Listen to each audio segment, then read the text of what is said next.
Okay, dili nga mahina makikita ito nga magkauban at nga bagong ipis kapulisan sa usabi sa di Police Lieutenant Colonel Mark Reed Lagora. Labot sa since paglingkod niya ang isip bagong ipi at kumustahan dili nga mahina. Wala na kakuha na ito sa pagtibaya, sir. Bye, adlaw kayo, sir. Maayong adlaw sa tanan ug sa inyong mga taga kuano, subaybay sa inyong programa, sir. Maayong buntag. Yeah. Okay, sir, by the way, since paglingkod niyo mo, kumusta ba ang magbatuman na ito sa pagpangulo, sa pagpanguna sa kapulisan dili sa usabi sa di? Well, ang ato ang programa no is to enhance ang ato ang police visibility or what we call now is ang police presence. Dapat ang police diri sa Osami City dili lang makita but ang ilagay ang gitawag nga police presence karon it must be the police must be seen, heard and felt. So dapat madunggan sa katawhan, dili lang siya nga murag estatwa lang din sa tuang mga post but makita og ma-feel sa tuang community diri sa Osami City nga naay police sa sa mga areas na atong gina-consider na mga convergence diri sa Osami City. Sa paglingkod niyo, sir, na may mga 8 focus crimes na ginatutukan sa programa. Natay actually no generally peaceful ang Osamis sa atong paglingkod na assess nato nga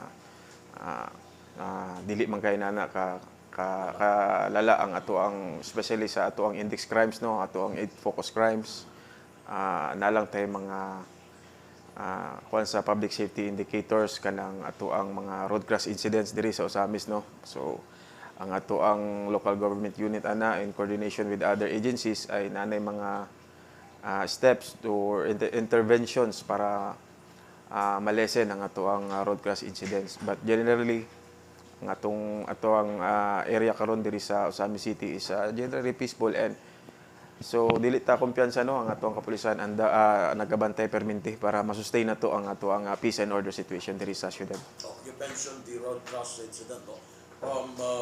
Today, kana mga insidente, sa may kakulangan na possible, sir. Di na ba nga magpatuman o kining pag-limit o sa speed dili sa tuwa? Possible ba? Kay mura bang doon natin mga sugyot yan, pero sa imong lantaw asa tingin po sa balaod. Oo no, dapat malimit na to kana samot na sa dira sa diversion road, samot na gabi kusog padagan, then and ang kuan na is ang mga lone road crash incident kanang naiiro nga mulabang sa mga motorcycle ang mga involved ani halos no. Definitely natin mga interventions na buhaton with the inter-agency. Kauban nato ang HPG ug LTO ani ug ato ang traffic diri sa city. Implement nato ang kuan katong mga road clearing sa atong area kay usahay man gud di na makadisgrasya kay nagaatang ang naga-parking o ato nang ato ang patikitan katong mga nag-illegally park samot na sa kalsada sa mando na sa ato ang provincial director pod si Police Colonel Rinaldo M. Maclang na dapat ato ang kadalanan walay mga obstructions din na. So sa gina-implement din yung garon. Yes sir. Then kinahanglan nga andanan agyana dili gid parkingan. Yes sir. And sigara naman yan sir, murag ang area nato sa sentro, no? Kidagaw, mapang mga barangay, nga naagin sa dalan ang parking, murag wapos na yung parking area sa mismo silang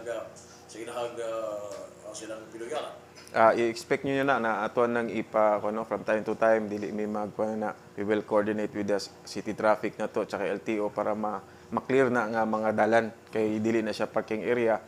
Atuan nang isa po na sa mga cause sa accident no kagabi samot na gabi ang ato mga motorista na malipat ba nga na aday nagparking or so one of the causes sa accidents na to ginadiri sa Osamis. Okay, ang road crash incident nabilong sa non-index crime. Yes sir sa public safety indicators. Pero taas din siya karon na mga panahon na sir. Sa pagkakaroon sir na siya times gud nga mutaas gid siya. Then depende sa adlaw no, depende pud sa adlaw. Most ang kuan na napansin na mo is more on weekends. Kuan siya. Mutaas na siya. And mga weekdays normal naman, okay lang siya. Kasi kasagaran possible ba ka na magmadiho na hubog ang kasagaran sa mga hinugdan sa road crossing? Naapotay mga insidente na so no, na mga nakainom ang ato ang mga drivers, so dako nga chance nga kuan madisgrasya. Okay. Bisan na ganing doon ay traffic light o sa bubagaan ba ang traffic light? Yes sir, katong isa ka insidente adto. Ato ang traffic light post diri sa Osamis nabanggaan. So Sabi ko na to sir, pero wow say gato bang possible nga kini bang obligasyon sa maong kato nakabangga sa traffic light? we will file charges no, gi-file na to og appropriate charges to siya para ato ang mapanagot sa iya ang kuan iyang mga liabilities ato time. Sir, as na-observe na to, no, before, kinang patuman yun ang kanabitang sa law o sa kaning sa outer lane o sa inner lane, no? Kadto sa mga kusog bodagan, mga sakyanan, sa mga motor. Karon ang mga motor cab halos mo bato nga bato na gyud sa inner lane o sa himo sa tuya anak. Kana no ato po nang ginabantayan sir kay dapat kung slow moving na vehicle ka naka sa right lane dili o sa outer lane ang karon man gud kay na sila sa inner lane so ang chances is katong mga faster vehicle or faster motor vehicle mag-overtake sa ilaa so pag inana ang situation ako na pud ang chance nga we will meet an accident along the way. So, amo po nang tanaw no kay naanatay nanay mga ordinance ana ug balaod about ana but ato nang tutukan na sa mga sunod na adlaw din sa Osamis para ma-mitigate na to or ma-lessen ang traffic accident diri sa ato ang syudad. Okay. Sir, salamat kay Lapot yan. Ano ko sa kinig kampanya ba itong sinigal ng droga dito sa Osamis sa implementation sa police? Kumusta man ang may mga kinig na monitor na ito nga mga dinag ko nagbaligya o illegal ng droga dito sa ito sa Osamis? Diri sa Osamis City, mao na ang ato ang kampanya diri no about sa illegal drugs. Ang PNP Osamis is very supported sa ato ang city mayor no si Attorney Sam Norman Puentes. Grabe ang iyang suporta sa ato ang kapulisan about sa atong kontra sa mga illegal drugs and actually amo nang gina-intensify sa previous sa paman nga pamuno diri sa Osamis City. Grabe ang ilaang campaign ana but we will sustain ang ato ang operation sa illegal drugs and based sa akong assessment sa area ang ato ang illegal drugs is wala naman gikan gyud diri sa Osamis but ang ato ang information nga gikan ini sa lain nga mga lugar or dili sa ato ang area ila lang ginadala diri para sa ilang consumption or nagabaligya pud ang uban. But definitely dili na sila modala og mga binulto na gramo or kinilo ba nga dinaghan ba. Ang ilaa is mga ginagmay lang gidala diri sa sulod sa tong syudad. So mo na tong gina-monitor permanente no. Nga dili na mobalik tong sa unang situation sa Osamis. So I assure the public na ang ato ang kapulisan is really into the campaign against illegal drugs na dili na mag-proliferate diri sa ato ang area. Bisan usa ka gahugot sa monitoring checkpoint ipay kayo sir.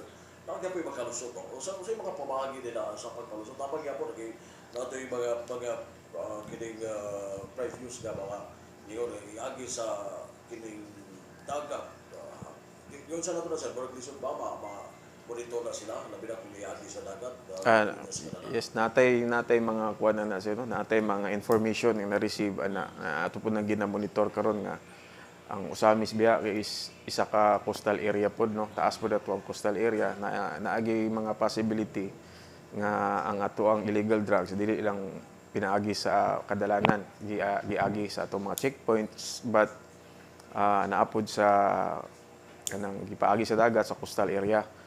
And ato ang gi-coordinate na pud ang ato ang maritime police no, ang atong Coast Guard kung sa pay makatabang sa tuwa para ma-monitor na nga kwan na way sa pagsulod sa droga diri sa Osamis City.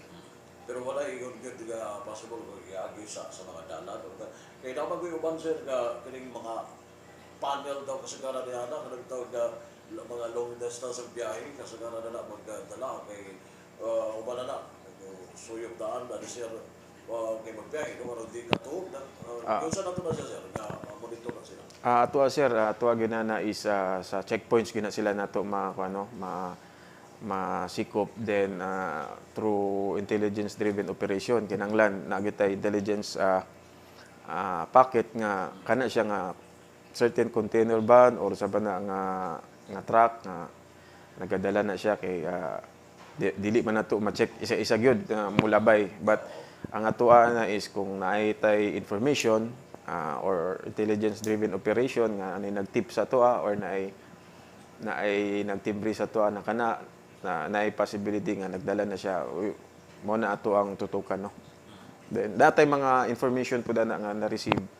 So ang ato ang operation sa illegal drugs man ato ginang-aksyonan pag natay mga na-receive ngina ng information, sir. Doon na may capacity ang Osamis Police Station. Possible mo yun sa panang ng umabot. Kay kinay doon, ako po rin kitabang labi na kung magdalag mga kontrabando like illegal drugs, no?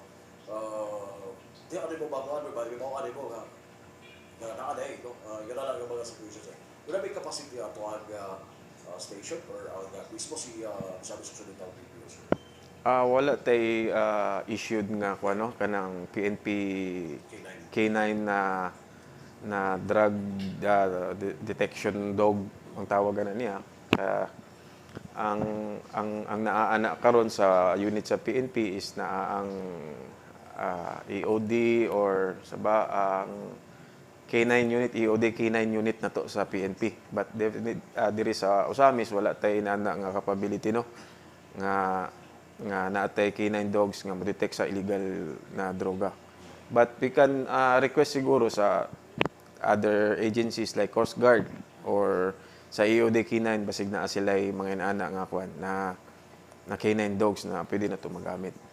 Dako po na siya nga tabang, sir, sa ato. Oo. Ako po na, no? Pwede ba maka-request sa PDEA or sa Coast Guard? Yes, PDEA or Coast Guard, sir. Pwede na to ma-request na kung naa sila available, kung naatay mga information, pwede gud na to magamit na siyang K9 dogs. Dako gud na siya katabang po sa tuwa. Salamat kayo na po nila, sir. And after itong nahitamo dito sa Zamboanga, sa Ateneo di Zamboanga, kasi ipatuman, doon sa nato sa PNP, dito sa Osamis City Police Station, nga masiguro na to ang seguridad diya sa ito mga tulungaan, sir. Natay programa karon, no, sa Misamis Occidental Police Provincial Office. Ato po nang gi-replicate diri sa Osamis City Police Station kanang atong programa na Batang Pulis ng Paralan. No, nag-launch ta last August 20 sa Osamis City National High School. Ang concept ani Batang Pulis ng Paralan is ato ang i-empower ang ato mga student leaders nga sila ang mamadlong sa ilang mga isig classmates para ato silang tagaan og kanang empowerment as a leaders nga mo report sa ilang teachers, sa ilang guidance counselor kung naa sila nakita nga mga activities nga mo kuan sa ilang concerns, no. Like for example, mo conduct mi og mga awareness sa bullying, kung saon proper usage sa social media and the likes, no. Ato ang igting ang ato ang coordination sa school, at the same time ang coordination po nato sa ato ang Department of Education. And we are very thankful diri sa Osami City kay very supportive ang ato ang local government unit, no. Ilang gisuportahan atong programa sa PNP ang Batang Pulis ng Paralan. Okay, but before na sila gipili, so sige, yun sana sila pagpili, na doon na may briefing, training, orientation before na sila gipili? Natay mga pre-orientation na gina-conduct. Nag-adto gyud mi sa schools ako atong gi-brief ginato sila kung silang ilang role sa sa eskwelahan. Then after that naapod tay mga seminars gi-conduct sa ilaa. Then gipili sila kana sila mas mga existing na sila nga mga student leaders, mga presidents sa ilaang class, mga sa tag-ani kanang student body. So sila ang mga officers ana. So sila ato ang gipili with the help sa ato apong mga teachers or principals sa City High. Sila ang nagpili ana, gitagaan mi naglistahan. So mao to among gi-consider, no, na mga batang pulis ng paaralan. Simako gulay mga hitabo nga kuan, mo video plan sa mga tag-eskwelahan. Usab ni sila mo sarangka, mo himo og action dayon diha sa school.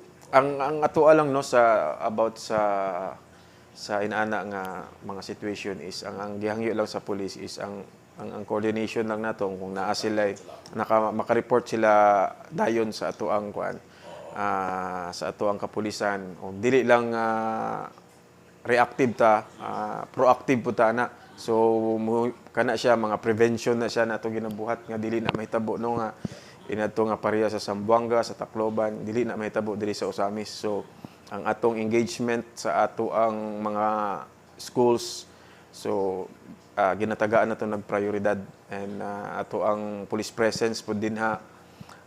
Although dili man ta makasulod sa mga eskwelahan, ato ang gi-situate nga kung naay mahitabo sa eskwelahan na atong mga kapulisan nga andam nga mahimong first responder in case nainana ang mga emergency, sir. I see. Sir, doon ay mga online threat, no? Nga nagkakatag na gani na inabi na to ang kaning principal sa Osami City National High School sa mga section, no, nga nakadawat niya na sa Baduga na apod. Kung sige, mo na to sa labi na din sa to sa Osami City Police Station na nag-imbestiga ba ta sa mga online threat, bisag joke siya or prank, pero dili ba yun? Yes, sir.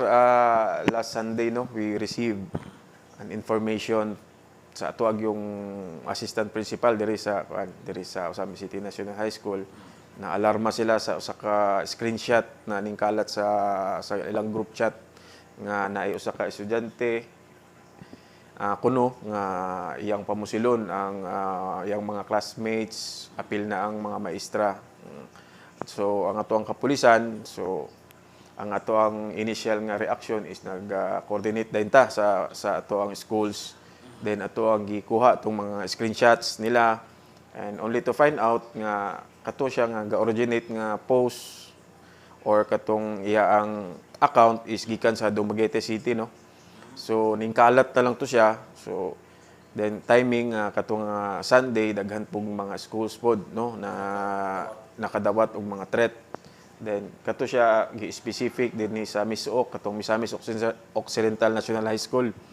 Dito gid ang gi-mention, pero katong threat diri sa Osami sa City High, gi-trace na mo siya ang iyang kuan sa Dumaguete City. So naalang gyud siya pareho nga program sa City High sa high school nga na alarma pod ang mga estudyante ug mga ato ang mga ginikanan, no. So mag-create siya og kanang panic sa nga pagka-Lunes, dili na mo eskwela ang atong mga bata or atong mga learners din na mahadlok na ang atong mga ginikanan, dili na pa eskwelahon. But definitely we assure you diri sa Osami City is ang atong kapulisan is permintiga monitor sa mga inana nga mga insidente, no. We are on top of that in case nga naamoy mahibaw-an nga mga information, ayaw mo og ato bili nga mo duol sa mo kay ato gyud ang aksyonan din ni. So, pero wala pa mo gagawin, sir, kung sa tinugdan ang niya, wabay ingon nga, kayo posible niya, kung ganun grupo, magkatag lang yun, online friend, no? Binuang lang. Mao po na mong gitanaw nga aspeto no nga aspect sa inana nga pagpakalat sa mga fake news nga mga screenshots or sabana ang ilang buhatan na basig na mga grupo ani o katong ang ingon nga sa kuha sa principal apan nag-visit gyud ta atong Monday flag raising nila is basig ang mga estudyante ra pud ang gabuhat para ma-cancel or ilang klase ana pagka-Lunes. So, gina-take advantage nila ang situation para create og mga inana nga senaryo no. Kay trending karon ang katong mga nahitabo sa mga schools na to itong sa active shooter. So, ilan ang gina-capitalize ang usa ka insidente para I don't know kung sa purpose nila, gusto ba nila ma-cancel ang class or mag-create lang og kanang anxiety or panic sa atong mga students ug ato ang mga parents no. Sir, ako yung bagilan to, kay na yung mga gining gaming platform, ano na yung tax imo din na. Possible ba kung ano yung apil ba rin sa yung investigation? Yes sir, na yung mga kuan na yung mga gaming platforms sa internet no, internet based nga naa sila yung mga challenges nga kuan isa po na sa mga ato ang nakita nga aspect or anggulo nga naa sila challenge buhat para kuan sa kuan para ma-recognize sila ato nga game so or as punishment dito sa game. So napoy mga inana nga angle nga nakita nato. Dili lang din ni sa usamis but katong mga nahitabo nga mga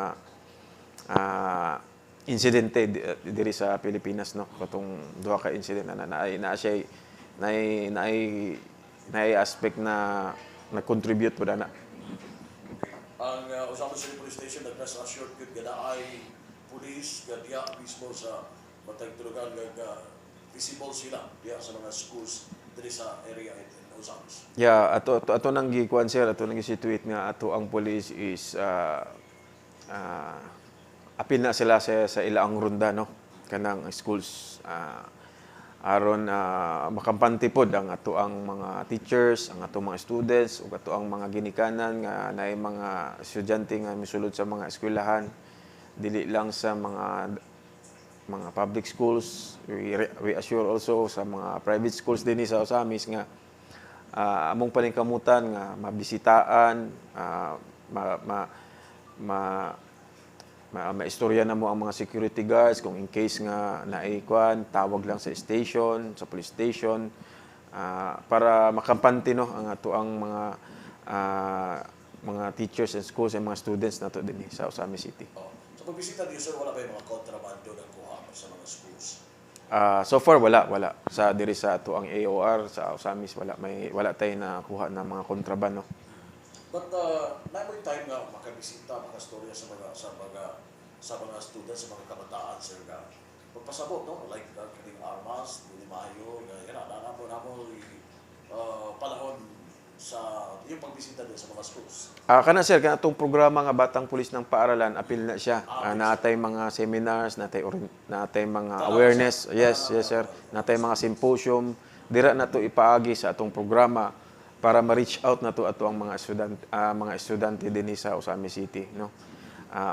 Through that program pwede ta maka-engage sa school through their teachers kay dili man ta pwede mo diretso sa mga estudyante ato ang i-coordinate ang mga teachers ana then ato na siyang ipahigayon kanang mga seminars. That's the time or mga symposium. That's the time nga maistorya nato mga estudyante kung unsa ang ato ang campaign no sa anti-criminality nga makatabang pud sila sa ato. How about sa inyong mga personal siya kay sa mga anak no in terms sa paghipo sila mga armas, di ba? Nag-remind po ta sa ato mga personnel na diri sa Osamis City. Oo, ato nang ato nang remind almost every nami ka ng personal accounting dili na mawala na ang reminders na mo about sa proper handling and safekeeping sa ilang firearms labi na silang issued firearms pag mag-off duty sila. Dapat nakatago nga dili gyud na siya makabuot sa ato ang ilang mga anak sa mga bata, no, atong gi-remind kay usahay basin makalimot ang pulis sa kakapoy sa pag-duty, ibilin lang ang armas, so ato gyud na silang permitting i-remind nga out of reach sa mga children, so silang mga anak ng ato ang firearms nga ginagamit or ato ang issued firearms. So, kinatibuk-an ang tuwag kapulisan na makita pag yun na to, sir, na visible po yun ang PNP, no, sa itong mga area, hindi sa Osamis, gani sa mga checkpoint, naman yun, ang boundaries, naman yun. So, congratulations sa inyong pagpalinka ko nila, sir. Salamat, sir. Ang atuan nang i-sustain dia po, no, with the new leadership sa Osamis City Police Station, sa akong pag-assume, I assure the public na ang atuang police presence yun na perminti para ma-deter na to ang atuang mga crimes diri. So we are not only proactive but we're not only reactive but we are proactive para ma-deter na to ang crimes diri sa Osamis City and ma-maintain na to ang atuang peace and order situation diri. Sir, di na ako bakuhan ako. Kaya ito doon ay police ka na-assign by barangay, muna yung in charge ka anak mo. Karoon na pa ba yan po, sir? Yes, sir. Napatay pulis sa barangay program. Muna siya ang atuang murag liaison sa mga barangays nato sa 51 barangays nga atuang constant constant contact sa atuang mga barangay captains o kanang mga aktibidades nila dira sa barangay, always involved gina siya nga pulis. Kung unsay mga development, unsay mga kasika sa barangay, ang ato ang pulis sa barangay, mauna siya ang ato ang contact person dito. Labi na sa atong mga kapitan. Sila ang mura sila og chief of police sa barangay, kay sila ang atong gi-assign din na. Okay. So, in terms sa communication sa barangay, may na ba ang sa may mga pamagi, cellphones lang or radio na, may mga radio? Karon no natay meeting karong alas 9 karon dito sa Liga ng Barangay. Mag-attend ta dito. Naatay ang Osamis City Police Station na ay i-rekomenda sa ila ang ma-improve ang atong communication within sabi na sa katong mga hinterland barangays diri sa Osamis, walay mga signal.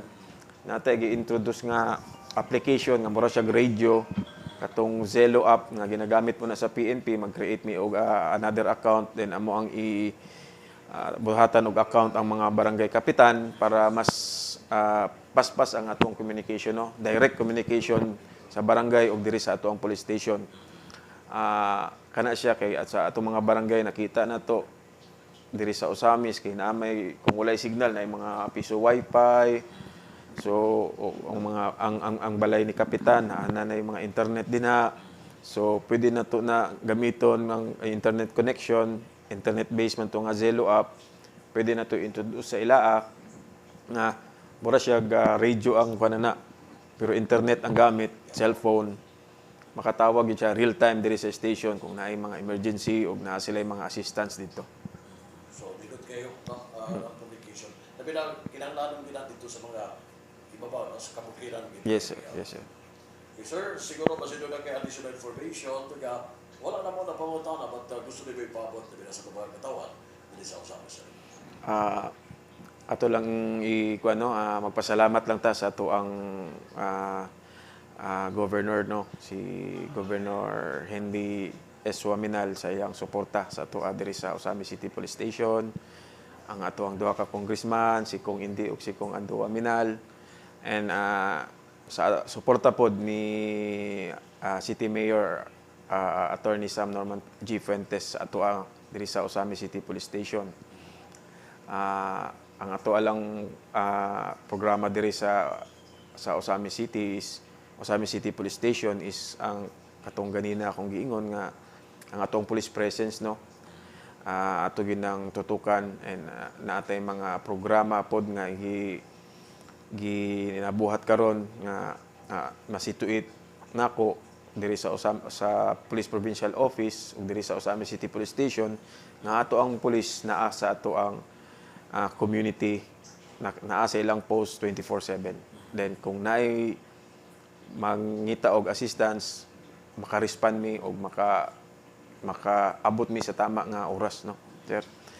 And bahin pod sa batok sa illegal na droga, ato nang gina-sustain and ato pa nang paigtingon, sir, kung asa gyud na ang source ana nga dili na gyud siya makasulod diri sa Osami City. So we are not putting our guards down. We are nagaandam gyapon mi nga protektahan nga dili na ta masudlan diri og mga illegal drugs sa Osami City. Okay, kung makasagda na siya, babay, hinugdan sa mga kriminalidad po. Yes, isa na siya sa mga source, mataas ato ang 8 focus crimes ana. Kung mailhan na to nga mataas ato ang 8 focus crimes kay tungod ning daghan na pod ang illegal droga diri sa atong syudad. Sir, inak ba nga itong personal? Sa pagkakaroon natay enough pod atong personnel, no, kay busy to it naman sa ato ang pag-duty is medyo exhausting ang ilang duty din na busy to it nga na rotate po na sila og maayo para makapahulay po itong pulis para pag duty nila na sila ang ilang moral is high para makaserbisyo sila og maayo sa atong katawan. About sa mga patrol vehicle o mga patrol car? Ang ato ang situation sa patrol car, no, naabot tay enough na mga patrol cars, ang atong suporta sa LGU na perminti na atong gasoline o ato ang diesel na agihapon na. So isa po na nga nakabus sa ato ang moral sa kapulisan, no, nga naatay mga mobility na magamit in case na magresponde o sa ato ang police presence sa area sa Osami City. Sir, salamat kayo. Ato nagkauban na ito. Thank you sa akin. Nagkauban ka naman, sir. Maayong hapon o salamat po, sir. Ato nagkauban na ito ang English Kapulisan sa Osami City Police Station, Police Lieutenant Colonel Mark Reed Nagora. Ika sa Osami City Police Station, Camargos Double D 45, Dodo Gabargamento, Chris Double D 8, Manuel Loren Kilinchi, nagkasama, Pekano.